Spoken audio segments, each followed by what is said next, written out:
Donc vendre à travers vos stories.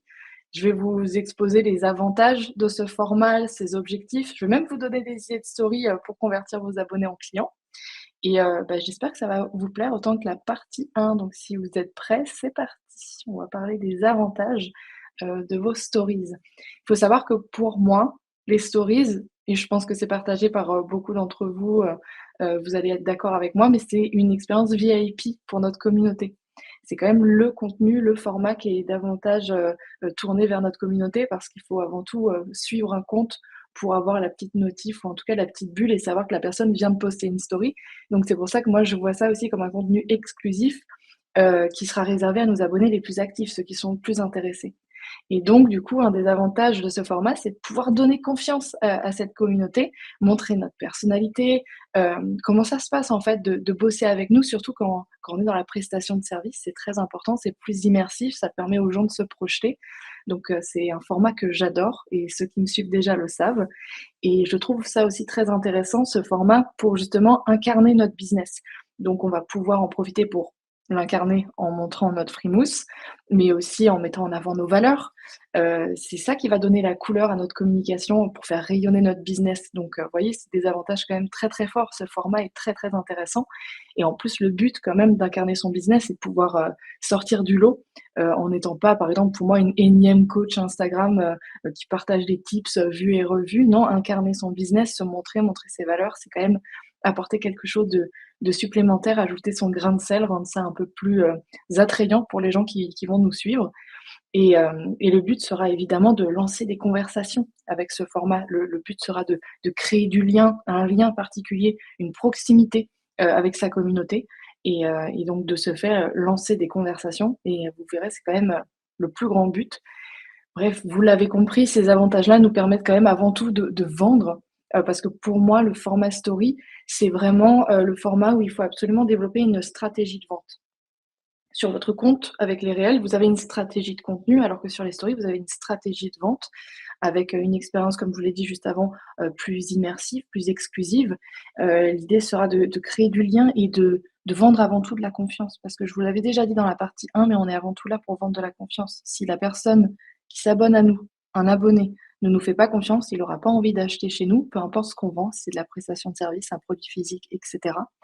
Donc il va falloir jouer avec ce format pour mettre en avant sa vision, ses valeurs et c'est vraiment super important de prendre ça en considération et donc de ne pas poster de façon, aléatoire et sans objectif. Là, je vous parle d'objectifs, donc on va passer à la suite. Les objectifs, des stories, on a vu les avantages. Là, pour ce qui est des objectifs, pour moi, c'est de justement créer ce que j'appelle un attachement communautaire. Ça veut dire que les gens ont l'impression d'appartenir à un groupe, à une tribu. Donc il faut vraiment pouvoir, créer ça et par là, motiver de vrais échanges. Il faut vraiment pouvoir, échanger avec notre communauté, qu'elle ait la sensation qu'on est vraiment là, parce que tout est dématérialisé sur Instagram, donc c'est facile de pas ressentir les choses, que les choses ne soient pas palpables. Donc du coup, il faut jouer avec ce format-là pour créer justement cet attachement communautaire, l'impression que les gens vous connaissent, une sensation de proximité, ce qui va les décoincer, leur donner envie d'échanger parce qu'on est quand même rappelez-vous, on est quand même des excusez-moi, on est quand même des étrangers.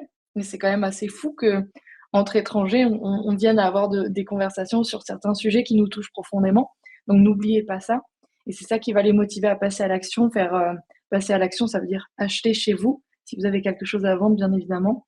Et l'objectif des stories aussi, c'est de divertir notre communauté parce qu'on n'est pas seulement là pour partager des tips gratuits ou faire du bénévolat, on est aussi là pour créer une expérience client à part entière et divertir. Je vous dis pas de faire les clowns, mais ça peut être partager du contenu ludique, ça peut être des foires aux questions, des Q&A. Vous leur dites ouais, est-ce que vous avez une question par rapport au sujet que vous abordez sur votre compte et après vous leur répondez. Là aussi, ça crée du lien, vous montrez que vous êtes à l'écoute. Des quiz ou de l'humour, hein, ça peut être partager des mèmes ou des choses qui vous ont fait réagir et également partager vos coulisses. C'est quand même, je trouve, le plus important avec les stories. Voyez votre compte, je vous ai dit, là, avec les réels, vous êtes une vitrine. Vous utilisez vraiment votre compte, votre feed comme une vitrine. Bah, moi, je trouve qu'une fois qu'on a vu la vitrine avec son compte, les réels et ce qu'on poste, Le format story, ça va vraiment être, les coulisses, c'est faire rentrer les gens sur le pas de la porte, de votre boutique. La boutique, je vous avais expliqué, ce que j'appelle boutique, c'est vraiment votre site internet ou, votre lien là où vous partagez tout le catalogue de vos offres et cetera. Donc les stories, c'est quand même l'étape d'après. Donc dans notre tunnel de vente, c'est une étape encore plus importante, que le partage de contenus tels que les réels, les snap content, les contenus courts. Donc visualisez vraiment vos stories, oui, comme, je l'ai dit juste avant, mais vraiment un espace, VIP avec du contenu exclusif. C'est pas seulement l'endroit où on va partager nos nouvelles publications et dire: «Eh oh la commu, il y a une nouvelle publi, je viens de partager une vidéo» et cetera. On peut le faire, il faut le faire, mais c'est pas seulement pour ça, c'est aussi l'endroit où on va pouvoir vendre nos offres. Donc c'est vraiment très, très important. D'ailleurs, ce qui est très, très important aussi, c'est quand je dis tout ça, ça peut paraître un peu complexe à voir, mais je vais vous partager des idées de story juste après. Mais avant de vous les partager, je veux que vous mettiez ça en tête. Tatouez-le, gravez-le, choisissez la méthode pour que ça reste dans votre tête. Mais c'est ultra important de comprendre que vous vous adressez à de vrais humains. Parce qu'on a tendance aussi à penser algorithme tout de suite, je le vois bien. Quand les gens viennent m'écrire, ils me parlent avant tout d'Instagram, cette machine bien huilée, les algorithmes. Mais moi, je vous le dis tout le temps, n'oubliez pas qu'on s'adresse, on échange avec de vrais humains. Donc votre force sera de vous intéresser à ces humains-là, de vous intéresser à leur psychologie, à la psychologie humaine et essayer de comprendre et d'appréhender leur comportement, le comportement de nos abonnés. Et pour ça, c'est ultra simple parce que souvent notre cible, c'est nous il y a quelques mois, il y a quelques années. Donc faites ce travail d'introspection, essayez de prendre du recul sur, là où vous en étiez avant et là où vous en êtes aujourd'hui. Vous voyez comment vous avez évolué, avec quelle méthode et c'est ça qu'il va falloir partager et échanger avec votre communauté et vos abonnés, tout en vous disant, je parle de psychologie humaine, mais il faut juste comprendre que les gens n'achètent pas de la même manière et pour les mêmes raisons. Donc ça aussi, essayez de réfléchir à tout ça. Observez-vous, vous, en tant que consommateur, vous-même de contenu avec les réels et puis en tant qu'acheteur, qu'est-ce qui vous fait passer à l'action? Qu'est-ce qui vous donne confiance? Ayez toujours cette intelligence-là et ne voyez pas les choses comme complètement dématérialisées et juste régies par, des algorithmes, qui seraient là, soi-disant, pour nous empêcher de gagner en visibilité. Pas du tout. Donc maintenant que vous avez compris les avantages et les objectifs de ce format que j'adore, je vais vous proposer des idées de story. Ce que je vais faire, c'est que, en fait, là, je vous propose des idées de story, des bases, des structures qui vont vous aider à vendre. Donc, parce que je vous conseille quand même de poster, ça va vous faire peur, mais n'ayez pas peur, de poster tous les jours en story. De 1 à 3 stories par jour. L'idée, c'est d'être toujours présent, de montrer qu'on est là. Toutes les entreprises le font, donc vous êtes une entreprise, vous êtes là pour vendre quelque chose, faites-le aussi. Je vais vous expliquer comment faire, vous allez voir, c'est pas compliqué, enfin, c'est simple, mais pas facile, mais je vais faire en sorte de rendre la chose facile pour vous parce que c'est vraiment mon fer de lance, c'est de vous prouver que ça peut être facile si on développe un bon processus créatif et qu'on comprend pourquoi on fait tout ça, qu'on a des objectifs clairs en tête et une vision claire. Donc là, l'idée, c'est de comprendre qu'Instagram, quand même, c'est de la publicité gratuite, sauf si vous sponsorisez vos publications et cetera. Mais là, l'idée, c'est de comprendre que là, on peut faire évoluer notre compte et vendre en organique. Donc ça veut dire sans acheter de la publicité et cetera ou de l'espace publicitaire.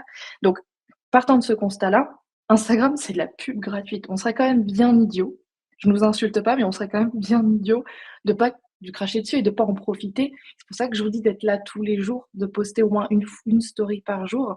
En plus, ce format se prête quand même à un contenu, qui est plus spontané, même sans filtre, sans forcément du montage, quelque chose, à chaud, de plus intime. Donc quand vous postez, vraiment, dites-vous bien cette chose-là, amusez-vous avec ça et ensuite, vous allez voir, vous allez pouvoir vous baser sur des choses, très simples qui vont vous aider à toujours trouver des idées et encore une dernière chose, plus vous allez poster, plus vous allez vous améliorer et trouver votre style. Donc n'attendez pas le moment parfait, il n'existait pas. Et dites-vous bien une chose, et je vais sûrement le répéter encore parce que je trouve ça très très important, mais mieux vaut fait que parfait. Donc postez et itérez ensuite. Itérer, ça veut juste dire améliorez-vous ensuite et vous verrez que plus vous allez poster, c'est comme pour les réels, plus vous allez trouver votre patte, savoir, à qui vous adresser, de quelle façon, et cetera. Donc en plus, ça va vous permettre d'ajuster votre stratégie, de peaufiner tout ça. Donc commencez dès aujourd'hui. Si vous n'osez pas poster des stories, commencez dès aujourd'hui et vous verrez la différence même dans une semaine, un mois. Donc là, vous allez me dire: «C'est bien gentil Nina, mais comment je fais? Qu'est-ce que je raconte? Qu'est-ce que je dois faire?» Donc là, je vais vous soumettre 9 idées de stories, 9 bases pour vos stories pour convertir un maximum donc vos abonnés en clients.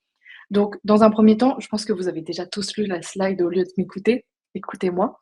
Mais mais dans l'idée, vous pouvez vendre en story avec votre histoire, les objectifs de vos offres, ce que vous avez à vendre, vos coulisses, vos témoignages, vos avis clients, vos victoires ou celles de vos clients, des idées reçues, des études de cas, des boîtes à outils et votre quotidien. Donc là, j'ai conscience que c'est peut-être un petit peu flou, donc je vais vous donner un petit peu plus de détails quand même sur, les 9 points que je viens de vous soumettre.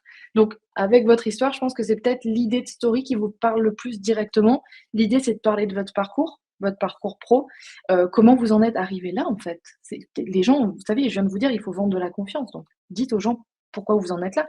Comment vous avez accumulé tout ce savoir, cette expérience? Pourquoi vous avez eu ce déclic de vouloir leur vendre quelque chose? Peu importe ce que vous vendez, si c'est, une expérience, si c'est de la prestation de service, si c'est un produit. Il vient d'où ce déclic? Qu'est-ce que vous avez vécu pour avoir envie de les aider à ce niveau-là de leur vie, à cette étape-là de leur vie? Donc parlez de votre histoire. Ça va permettre de vendre. Là, je vous expose des choses. J'ai préparé des slides où je vous montre moi comment j'ai fait. J'ai mis quelques idées de story pour vous montrer moi comment j'ai fait, par exemple, pour vendre avec mon histoire, l'objectif de mes offres, et cetera. Ce sera peut-être un peu plus clair pour vous. Et puis une image vaut souvent mieux que 1000 mots. Les objectifs de vos offres, là aussi, je pense que c'est assez clair pour vous. Ça paraît très basique, et bête dit comme ça parce que, bah, pour vendre son offre, il faut parler de son offre, mais il faut le rappeler parce que toujours le cordonnier le plus mal chaussé et pendant longtemps, j'ai oublié de parler de mes offres en expliquant de quoi elles étaient composées, la transformation que je voulais proposer avec. Donc je préfère vous le rappeler tout de suite parce que moi-même, j'ai eu tendance avec la tête dans le guidon à oublier cette, base très simple et très importante. Et donc il faut vraiment, en faisant ce type de story, vraiment rappeler, ce que votre offre, apporte concrètement, à votre cible, la transformation que vous promettez, comme je vous ai dit. Et en plus, vous pouvez mettre ça en story à la une après, parce que ce sera des présentations très précises et très intéressantes de ce que vous avez envie de proposer, de ce que vous avez envie de vendre et pourquoi. Ensuite, vous pouvez vendre avec vos coulisses. Là, ce que je veux dire, c'est vrai quand on dit coulisses, souvent d'autres personnes vont dire les behind the scenes. Donc là, ça peut concerner votre organisation en tant que professionnel, votre process de travail, de création, votre routine. On peut aussi partager ses galères, ses victoires. Quand on dit coulisses, c'est vraiment, ce qui se passe en backup. Donc c'est toujours très intéressant. Ça permet, comme je l'ai dit avant, d'incarner son business, de montrer vraiment comment on travaille et puis les gens, quand ils voient comment on fait, ça leur donne une petite idée de comment ça va se passer s'ils vous font confiance, s'ils travaillent avec vous, par exemple, si vous êtes dans la prestation de service. Donc c'est très, très stratégique, très intéressant et pas forcément compliqué à faire parce que comme dit, vous montrer en train de travailler, ça peut être, une vidéo de vous en train de travailler sur l'ordinateur, par exemple pour moi qui suis coach Instagram et puis rajouter du texte sur ma story en fonction de ce que je veux raconter.